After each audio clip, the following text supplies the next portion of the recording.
Aline était déjà en déperdition avant même d'entrer dans le tableau, et même si elle avait retrouvé une forme de stabilité dans sa famille dépeinte, la fracture la lui avait arrachée, la replongeant dans le néant de l'absence de son fils.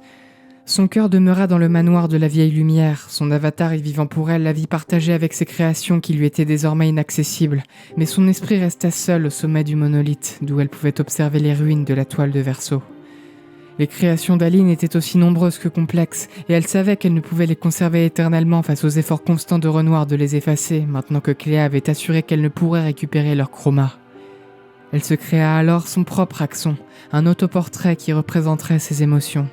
Non pas la danseuse majestueuse et si magnifiquement vêtue que son mari voyait en elle, mais une figure titanesque sans visage, un être brisé, au cœur arraché, au corps de pierre dénudé et à la posture recroquevillée dans un sommeil aussi agité qu'éploré. Elle peignit sur le monolithe un avertissement pour les habitants de Lumière, un seul nombre, 100.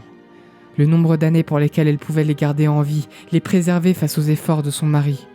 Chaque année, à mesure que la peintresse s'affaiblissait, le nombre diminuait d'un cran et les plus anciens, dont l'âge était dépeint sur le monolithe, seraient effacés. Un compte à rebours de la fin de Lumière dont elle ne pouvait qu'assister au déclin, à mesure que le temps la rongeait et que son sens déjà fragile de la réalité se détériorait toujours davantage. Renoir était prisonnier de la même solitude sous les racines dorées du monolithe, mais il ne la laissa pas le consumer.